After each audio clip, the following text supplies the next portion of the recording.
The sky above the desert was quiet at first, only the soft wind moving the sand. Ethan stood outside the small underground research base, watching the horizon.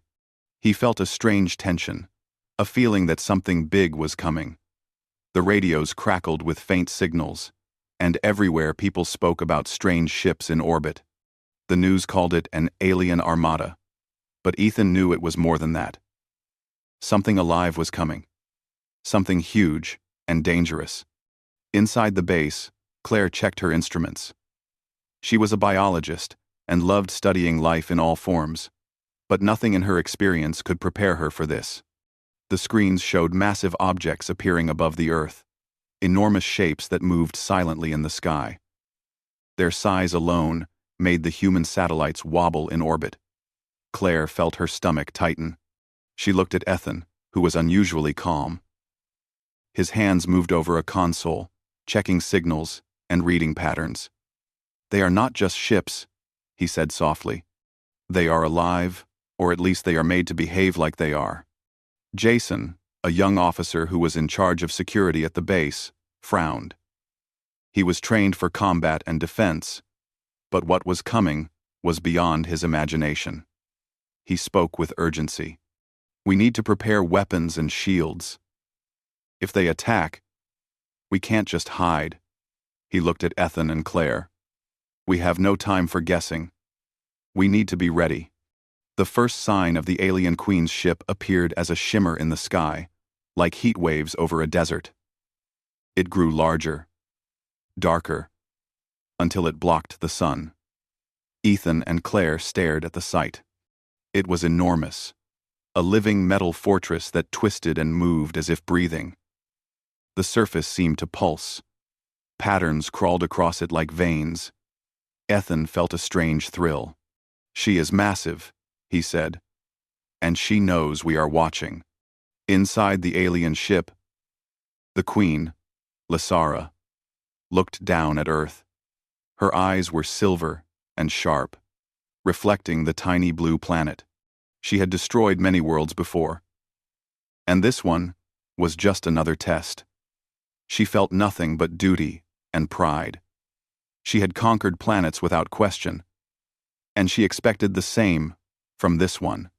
But as she watched, something small stirred in her mind, a curiosity she did not understand yet. On Earth, Ethan noticed something unusual in the signals from the alien fleet. The patterns were mostly commands for movement and attack, but he detected something extra, a subtle rhythm, almost like a heartbeat hidden in the signals. He called Claire over. "Look at this," he said. "It's not just communication. There is emotion in it. It's layered, like they are speaking in a way that humans don't hear naturally. Numbers stand. Ungood. Spider side. Ungood. Ungood. Ungood. Ungood. Ungood." Claire's eyes widened. "You mean we can respond? Maybe even talk back?" she asked. She felt excitement, mixed with fear. "If we can reach her mind, maybe we can change what happens."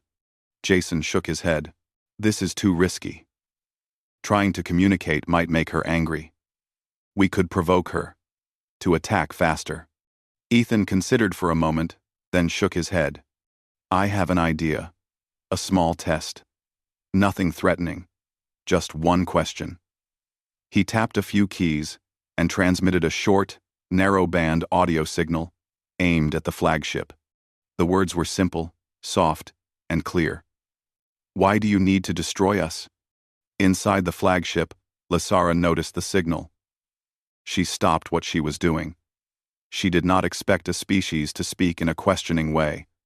Many species begged for mercy or shouted in anger. None asked why. She raised her hand, commanding her officers to amplify the voice so she could hear clearly.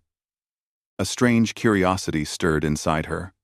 She ordered a reply, and the ship's systems translated her thoughts into words humans could hear.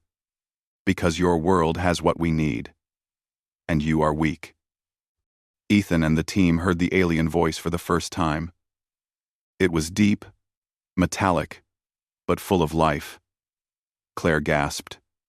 Jason stared, unable to hide his surprise. Ethan leaned closer to the console, heart racing. "She is answering us," he said quietly. "She is listening." The humans prepared for the worst. Weapons systems hummed, and shields activated. But there was also a new feeling. Hope. The Queen had paused. She had not attacked yet. She wanted to see the human who had spoken to her. She gave orders to bring a human speaker to the flagship. Ethan felt a sudden pull. A light energy field that lifted him from the console. Jason shouted, "No!" But it was too late. Ethan vanished in a beam of pale light, leaving only a shadow where he had stood. Claire and Jason rushed to the spot where Ethan had disappeared. The wind in the desert felt sharper, colder. They could only watch as a hole in the sky closed. The radios were silent for a few seconds, then a faint signal returned, indicating Ethan was alive. He was on the alien ship. Inside the flagship, Ethan woke in a smooth chamber. The walls were dark, but they glowed softly. He could feel the ship's eyes on him, scanning without touching. Machines moved like living things. He saw chambers that looked like they held other species before, all empty or destroyed. Fear hit him, but he remembered what he had done. He had asked a question, and she had answered. Curiosity gave him courage. Lysara entered the chamber. Her armor moved like liquid, silver eyes shining. She expected fear, begging, or anger. She expected nothing to surprise her. But Ethan did not scream. He did not beg. He only looked at her, calm but alert, as if he wanted to understand her rather than fight. She froze. The Queen's body went still. She had never seen a species speak her language, even one word, and she had never expected to hear it from a small, fragile creature. Ethan said a phrase she had only used in private, something simple. "Greetings, traveler."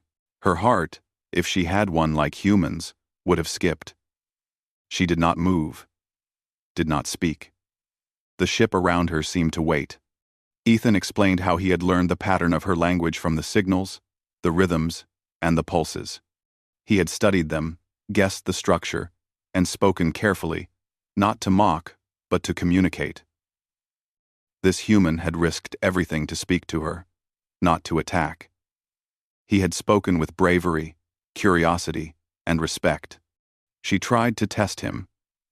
She projected visions of burned worlds, destroyed cities, and kneeling aliens into his mind. She wanted to see fear. Ethan felt pain and sadness. Tears ran down his face, but he did not scream or swear revenge. He asked if all those deaths ever brought her peace. The question struck deeper than any weapon. Lysara recoiled. On Earth, Claire tracked Ethan's biosignal. She realized he was alive and somehow connected to the alien queen. Jason wanted to launch a rescue mission, but it was impossible. Claire suggested a different approach. Keep the queen listening. Keep the conversation going. She started broadcasting human voices, music, and stories into space, mixing science, art, and hope into a signal. Lysara heard the faint music. It was a piano piece, simple and beautiful. The melody was calm, yet sad. She had never heard a species create such sound. She listened, silently, and felt a strange, buried emotion awaken. For the first time, she hesitated. She paused the invasion fleet. Her generals protested.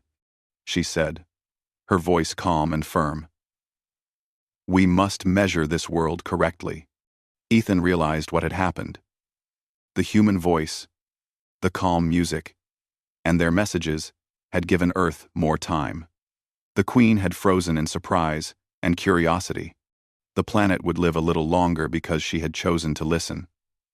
He took a deep breath and looked out at the glowing walls of the flagship. He knew the danger was far from over, but hope was alive, and for the first time, he felt that humans had a chance.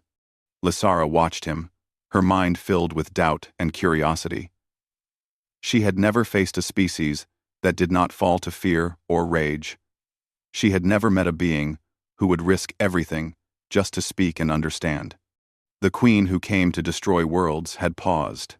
She had frozen, staring at one small human. And in that moment, the future of two species had changed. Ethan floated in the chamber of the alien flagship, his body suspended in a gentle field of light. The room was quiet, except for the soft hum of the ship. Machines moved like living creatures, scanning him carefully without touching. He looked around and tried to remain calm. The walls were dark, smooth, and glowed faintly with a blue light that seemed alive. Everywhere he looked, he saw the signs of conquest rooms empty, except for broken objects. Halls that had held species long gone. He shivered. But he forced himself to breathe slowly. He was a human, in a place built to destroy worlds, yet somehow, he was still alive. Lysara appeared, her silver eyes sharp and cold at first, then slowly softening as she observed him. She expected fear or anger, trembling or pleading. Ethan gave none of that. He only looked at her carefully, his eyes steady. He had learned from the signals, guessed her patterns, and taken a risk. He had spoken her language, the language of the queen, and she had frozen. Now, she studied him in silence. Her armor shifted like liquid, wrapping around her like a living shadow. She did not know what to make of him.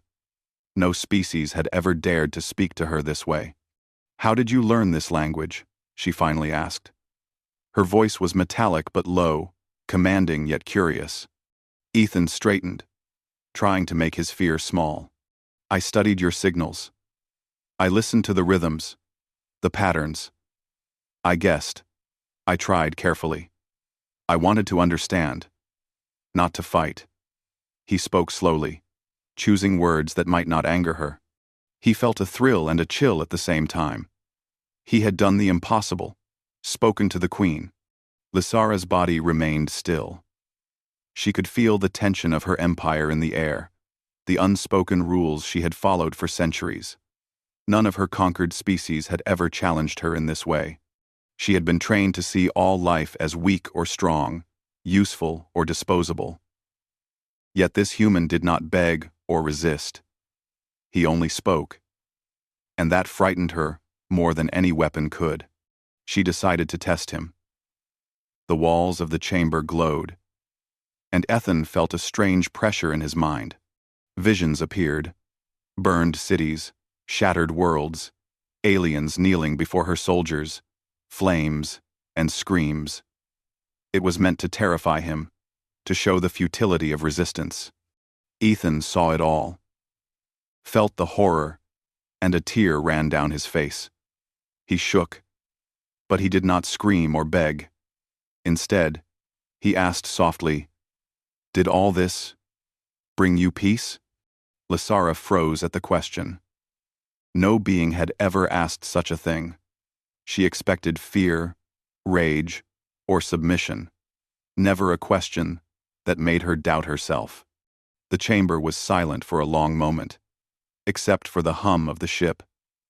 Ethan's courage, his willingness to understand, struck her in a way she could not ignore. Below, on Earth, Claire tracked Ethan's signal. She watched the strange energy fluctuations with wide eyes.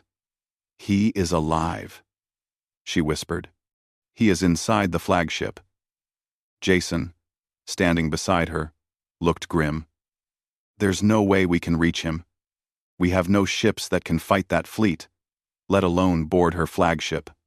Claire shook her head. "We don't need to fight. We just need to keep her listening. We can send signals, music, voices, anything that shows humans are not just weak animals." She quickly organized a broadcast. She mixed human speech, simple music, and images of people helping one another.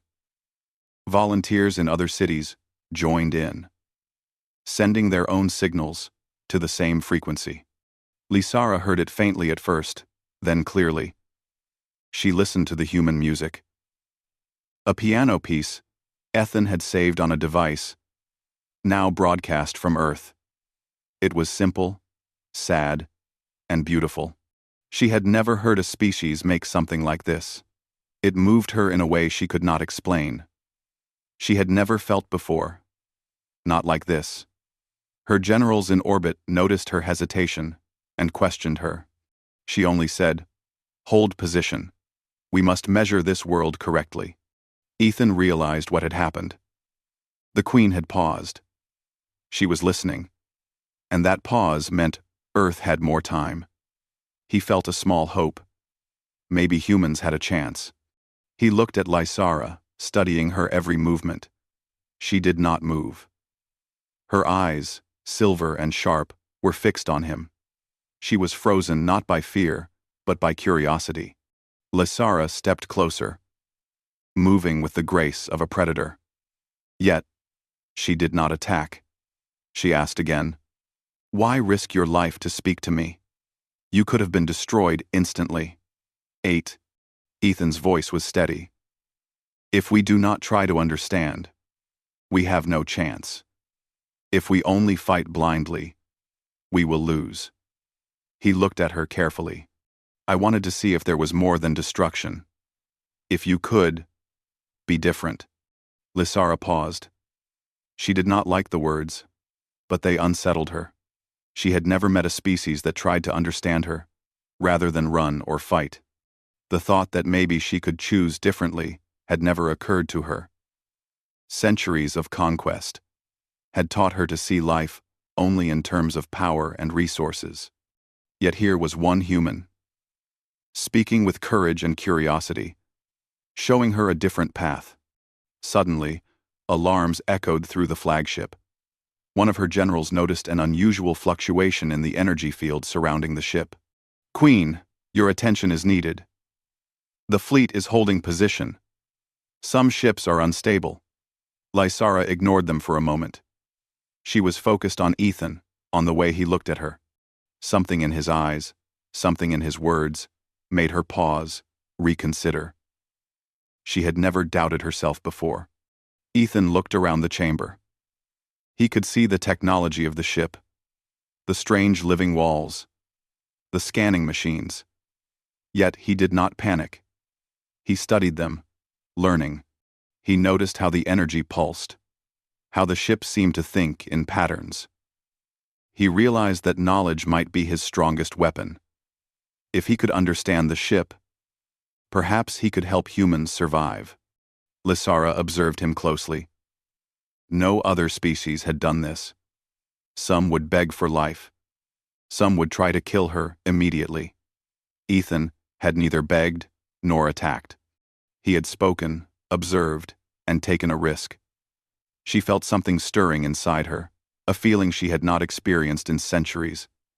It was caution, mixed with curiosity, and perhaps even respect. On Earth, Claire continued the broadcast. She showed images of humans helping each other during disasters, of children sharing food, of communities rebuilding after storms. The signals reached the flagship. Lysara listened, quietly, without comment. Her generals were confused. She had never paused a conquest to watch another species' behavior. Yet she did, and it made her hesitate. Ethan spoke again. "If you destroy us, what will you learn? What will change? Will you feel more alive? Will it make your empire better?" And Lysara did not answer immediately. She stared at him, considering. He was small, fragile, yet brave in a way she had never seen. His words were simple, yet powerful. He forced her to see the possibility that humans could be different from every other species she had conquered. A soft sound echoed in the chamber, a faint hum from the ship's core. Ethan felt the energy around him shift. He realized he was not completely powerless.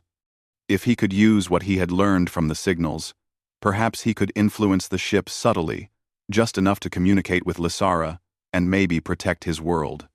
He began observing the energy pulses, noting patterns. Lysara noticed his attention. No other human had tried to study the ship like this.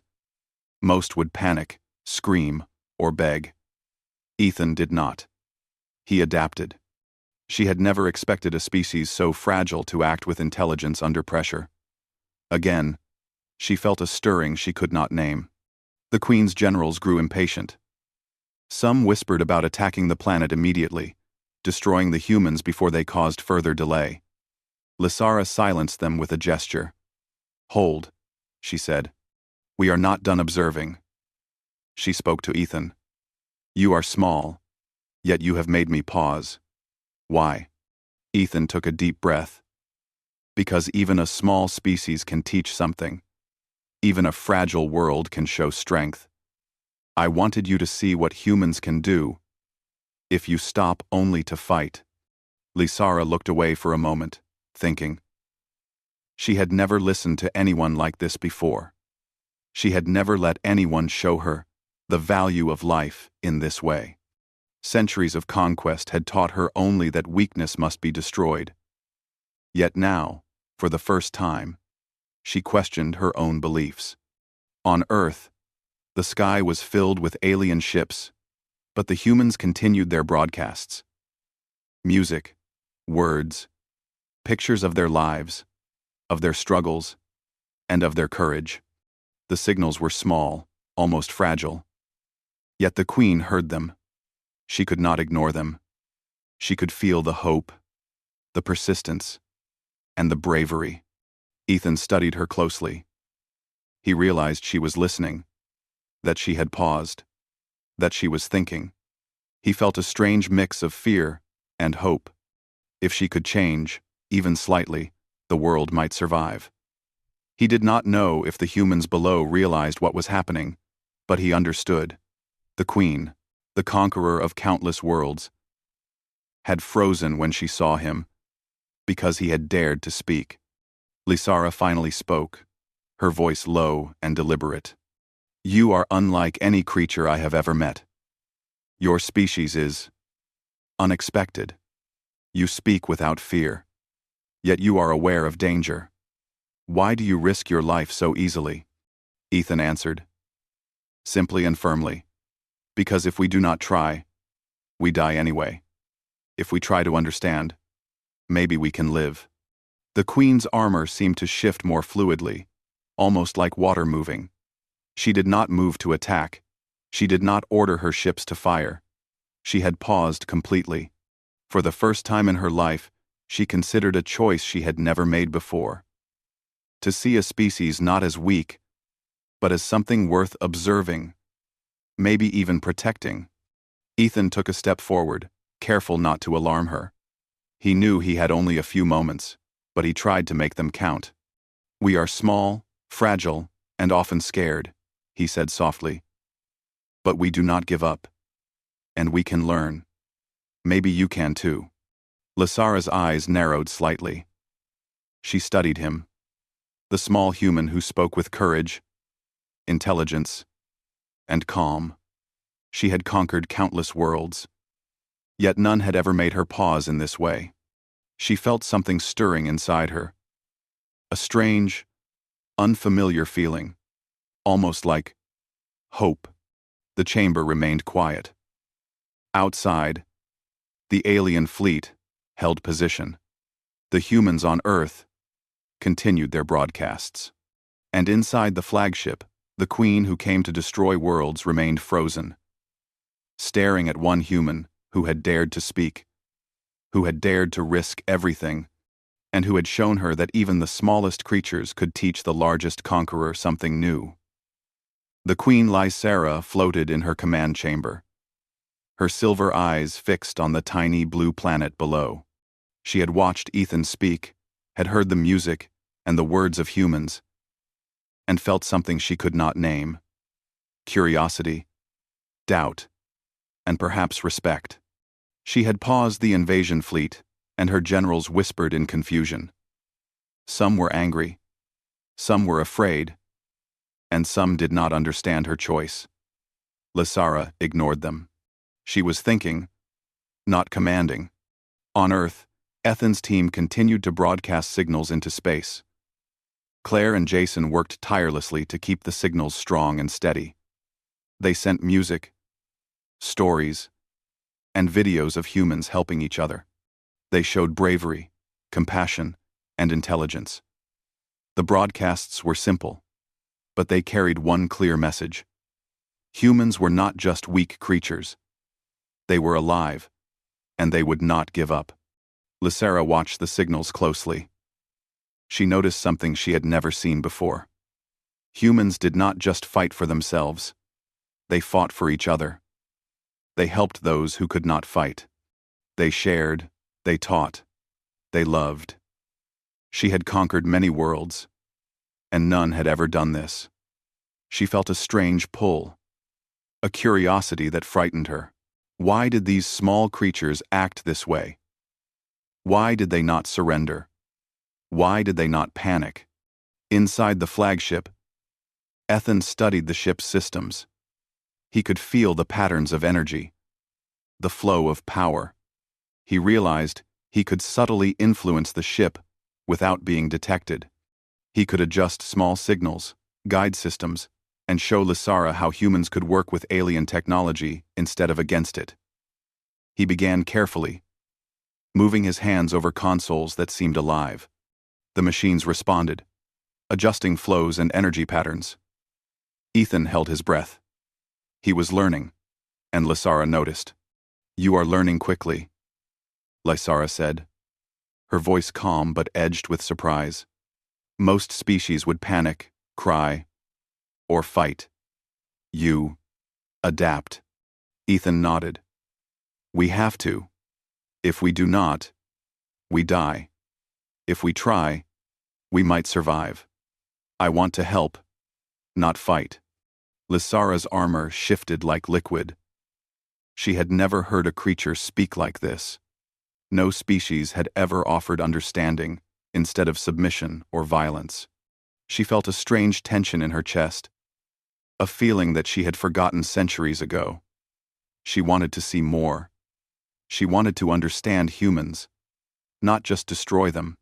In orbit, the fleet grew restless. Some commanders complained. "Queen, why do you pause? The planet is weak. We can crush it easily. The humans are nothing." Lysara ignored them. She was focused on the small human who had made her stop. He had spoken her language, studied her ship, and had risked everything to communicate. She had never met such courage, and it fascinated her. Suddenly, a transmission came from one of her officers. Koresh, a fierce commander, spoke. "Queen, if we wait too long, they will strengthen. I suggest we strike now. Destroy the cities, take the planet, and show them their weakness." Lysara's eyes narrowed.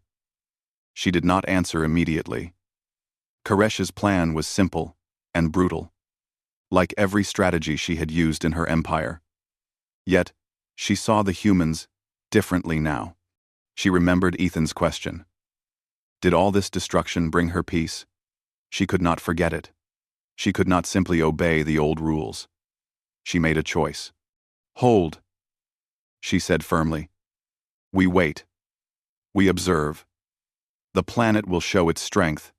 On Earth, the humans did not know the Queen had paused the fleet.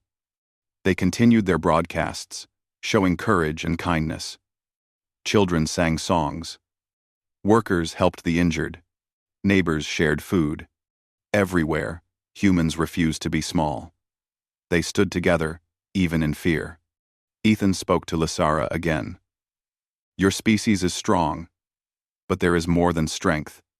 There is courage, compassion, and patience. These matter too. They can change outcomes." Lysara considered this. She had always measured life by power and utility. She had never counted patience, courage, or compassion, as a form of strength.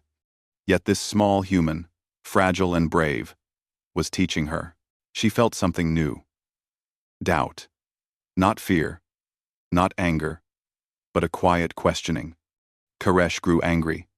He whispered to other commanders, plotting to strike Earth without the Queen's order. He believed humans were weak and should be crushed immediately. He began preparing secret ships to attack major cities. His rebellion was small, but dangerous. If he succeeded, it could destroy everything Ethan and the humans had done. Ethan noticed something unusual in the ship's systems. Energy readings fluctuated in ways he had not seen. He realized someone might be sabotaging the controls. Carefully, he adjusted the systems, tracing the source. He found Koresh's interference. The commander had planted small devices to disrupt the fleet's signals and attack the planet secretly. Lysara sensed the disturbance as well. Her ship's core shuddered slightly. She looked at Ethan. "You found this?" she asked, surprised. Ethan nodded. "Your system is powerful, but it has patterns. I can see the changes. If we do not stop this, innocent lives will be lost." Lysara considered him. He was small, human, yet capable of understanding systems she had built for centuries. She realized that humans could adapt in ways her empire never had. She decided to trust him, even though it went against every rule she had ever followed. Together, they traced Koresh's sabotage. Ethan guided the ship's systems, adjusting flows and isolating the devices. Lysara followed his instructions, her movements careful but decisive. They worked together, human and queen, blending intuition and experience. Slowly, the sabotage was neutralized. The fleet stabilized, and the planet below remained safe for now. Koresh confronted them in the corridors near the reactor. His armor gleamed, and his eyes were full of anger. "Queen! You have been deceived by this weak species! They are nothing!" he shouted. Jason stepped forward, defending Ethan and the systems. "They may be small, but they fight for more than themselves.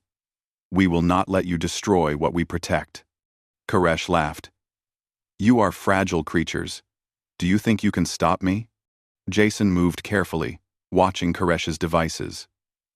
He could see that striking blindly would trigger them. He needed another way.